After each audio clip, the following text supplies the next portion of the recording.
Olá, sejam muito bem-vindos ao meu canal. Eu sou a doutora Fernanda Gonzalez. Estou aqui para mais um informativo, o sétimo informativo da Rádio Vida Nova, que acontece todos os sábados com o radialista Fran Sérgio, às 15 horas. Hoje vamos falar sobre a formação do tártaro. O tártaro é aquela linha escurecida que fica ao redor do dente, dando mau hálito, causando perda óssea, tá? E o que é esse tártaro? Também conhecido como cálculo dental. Ele ocorre principalmente pela higiene bucal inadequada e pela composição da saliva de cada indivíduo. A placa bacteriana pode começar a endurecer e virar tártaro em apenas 24 a 72 horas, se não for removida eficientemente. Os principais motivos para a formação rápida do tártaro são, como eu falei, higiene bucal inadequada. A causa mais comum, a falha na escovação correta e principalmente no uso diário do fio dental, que permite que a placa bacteriana, uma película pegajosa de bactérias e resto de comida, se acumule e mineralize nos dentes. Áreas de difícil acesso, como a parte interna dos dentes inferiores e os molares superiores, próximo às glândulas salivares, são pontos comuns ao acúmulo. Sabe qual área é essa, pessoal? Aquela área que fica aqui próxima da sua língua, guardadinha aqui, para o lado de dentro da sua boca. Ali a gente precisa ter uma escovação muito supervisionada, com cuidado, com repetições, porque caso contrário, irá sim formar essa placa bacteriana. E também com a composição da saliva. Outro fator muito importante também é a composição da saliva.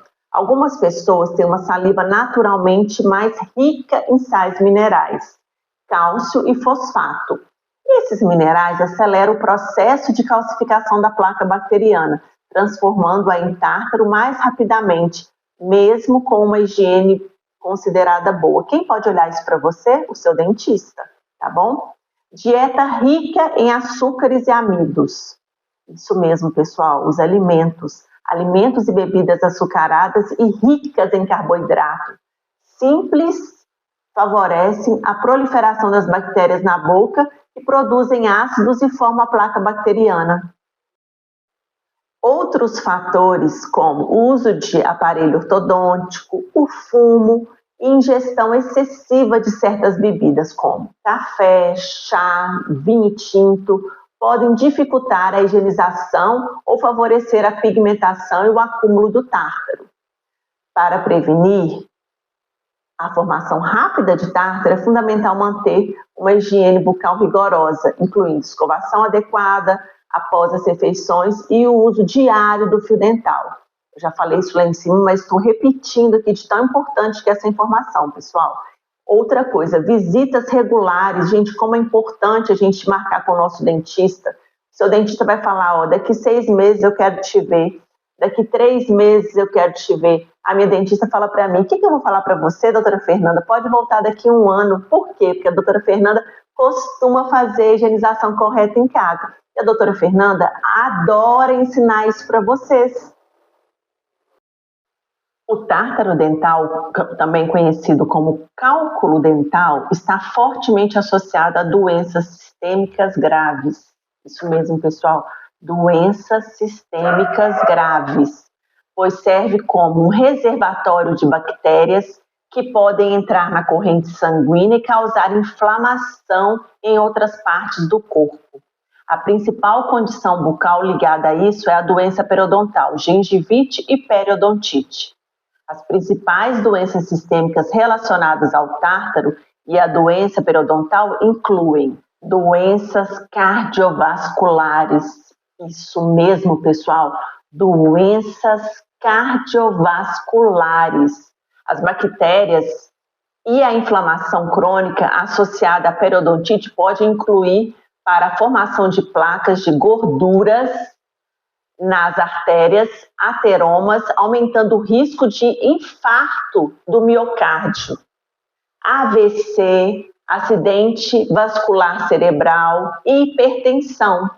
As bactérias podem ainda alojar-se nas válvulas cardíacas, causando uma infecção grave chamada endocardite bacteriana. Ah, danada da Beth. É a Beth, você conhece, né? A diabetes, isso mesmo. Existe uma relação bidirecional entre a doença periodontal e o diabetes.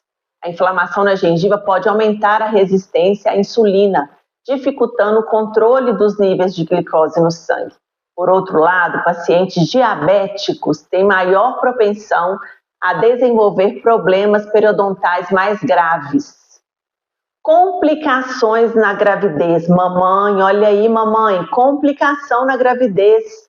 Gestantes com doença periodontal avançada têm maior risco de ter parto prematuro e dar à luz a bebês de baixo peso. Doenças respiratórias. Credo, doutora, isso tudo é doenças respiratórias.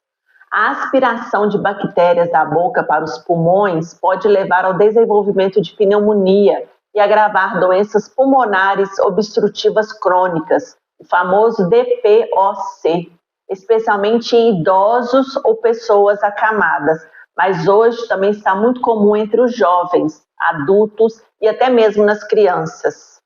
Também está associada à artrite e Alzheimer.